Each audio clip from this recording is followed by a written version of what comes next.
Start చేద్దామా sir? Why not? 1 2 3 quiet silence. నువ్వే మాట్లాడుతున్నారా? 3 4 go. Hello everyone, welcome to my YouTube channel. నా పేరు రాజ్. I am राज. नाम तो सुना ही होगा. जी नहीं. कोई नहीं जी. I mean, अब तो सुनते ही रहना है. నా పేరు రాజ్ సుదర్శన్. ఈ పాటికి ఈ ఛానల్ దేని గురించి అని మీకు thumbnail ద్వారా అర్థమయ్యే ఉంటుంది. It's all about abroad education, mostly United States. And నా జర్నీలో నేను చాలా ఇబ్బందులు పడుతూ నేను నా అప్లికేషన్ ప్రాసెస్ చేసుకొని, లోన్ ప్రాసెస్ చేసుకొని, అడ్మిట్ తెచ్చుకొని, వీసా కూడా క్లియర్ చేసి, and finally I'm going to United States. Yes, you heard me, Florida international యూనివర్సిటీలో అడ్మిట్ వచ్చింది. It's a beautiful campus. Miami అనేది చాలా ఎక్సలెంట్ సిటీ. సో మీ అందరికీ మయామి నుంచి కానీ, ఫ్లోరిడా ఇంటర్నేషనల్ యూనివర్సిటీ నుంచి కానీ ఎటువంటి ఇన్ఫర్మేషన్ కావాలన్నా మీరు కామెంట్లో చెప్పొచ్చు. And I'm ready to reply. Coming to my introduction, నేను 2019 to 2023లో నా అండర్ గ్రాడ్యుయేట్ నేను చదివాను మణిపాల్ యూనివర్సిటీ జైపూర్లో. So it's also a beautiful campus. And again under mechatronics engineering department. So BTech mechatronics engineering చేశాను, which is renowned for robotics, industrial engineering. Yeah, అక్కడ blue షర్ట్లో కూడా నేనే. సో దెన్ అండర్ గ్రాడ్ అయిపోయింది.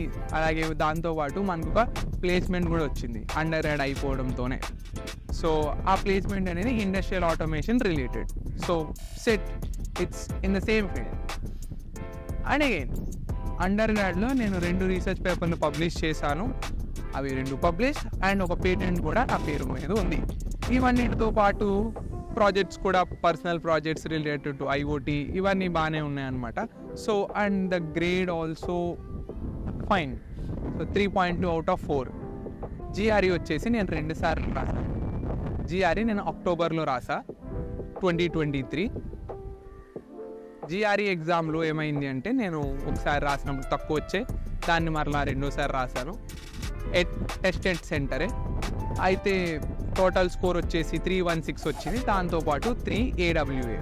Dil scores వచ్చేసరికి 165 ఏమో quantitative and 151 ఏమో verbal. GRE అయిపోయింది. ఐఎల్స్ కూడా నేను అక్టోబర్ 7th రాసాను. ఐఎల్స్ బ్యాండ్ వచ్చేసి 6.5. ఇండివిజువల్ స్కోర్స్ మాట్లాడుకుంటే లిస్నింగ్ అండ్ స్పీకింగ్లో 7 వచ్చాయి, అండ్ రీడింగ్ అండ్ రైటింగ్లో 6 వచ్చాయి. ఓవరాల్గా 6.5. ఇంకా టెస్ట్ స్కోర్స్ పెట్టుకొని నేను అప్లై చేయడం మొదలుపెట్టాను. సో అట్లా కాలేజెస్కి ఎన్జేఐటీకి అప్లై చేసా, నార్త్ ఈస్టర్న్కి అప్లై చేసా, న్యూ హెవెన్కి అప్లై చేసా, అలాగే కాలిఫోర్నియా స్టేట్ ఈస్ట్ వే కూడా అప్లై చేసా. సో కాలిఫోర్నియా స్టేట్ ఈస్ట్ వే కరికులం నాకు నచ్చి అప్లై చేసా. తర్వాత ఎన్జేఐటీనేమో సేఫర్ అని అప్లై చేసా.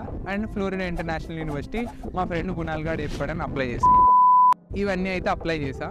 సో ఫ్లోరిడా ఇంటర్నేషనల్ యూనివర్సిటీలో నేను ఇనీషియల్గా ఐఓటీ ప్రోగ్రామ్కి అప్లై చేశాను. తర్వాత నాకు అందులో ఇంజనీరింగ్ మేనేజ్మెంట్ కూడా ఉందని చెప్పి నేను ట్రాన్స్ఫర్ పెట్టుకొని నేను ఇంజనీరింగ్ మేనేజ్మెంట్ ఆప్ట్ చేసుకున్నాను. సో వాళ్ళు దాన్ని యాక్సెప్ట్ చేసి వాళ్ళు అడ్మిట్ ఇచ్చారు. అడ్మిట్ అయిన తర్వాత వెంటనే ఇసాకి అప్లై చేయడం అయింది. ఇసా కూడా అప్రూవ్ అయిపోయింది June 6, 2024. సో ఈ మధ్య ప్రాసెస్లో నేను చాలా విషయాలు తెలుసుకున్నా. మీరు స్పెసిఫిక్గా దేని గురించి అయినా తెలుసుకోవాలనుకుంటే నా ఇన్స్టాగ్రామ్ ఐడి నేను డిస్ప్లే చేస్తాను. దానికి మీరు ఫాలో అయ్యి మీరు మెసేజ్ చేస్తే నేను తప్పకుండా రెస్పాండ్ అవుతాను. అండ్ కమింగ్ వీడియోస్లో నా వీసాకి నేను ఎట్లా ప్రిపేర్ అయ్యాను, నా వీసాలో ఏం క్వశ్చన్ అడిగారు, లైక్ నా వీసా ఇంటర్వ్యూ ఎలా అయ్యింది, ఇవన్నీ నేను షేర్ చేయబోతాను. So consider subscribing and so that మీకు నేను వీడియో పెట్టగానే నోటిఫికేషన్ వస్తుంది and you can be updated. So thank you for watching.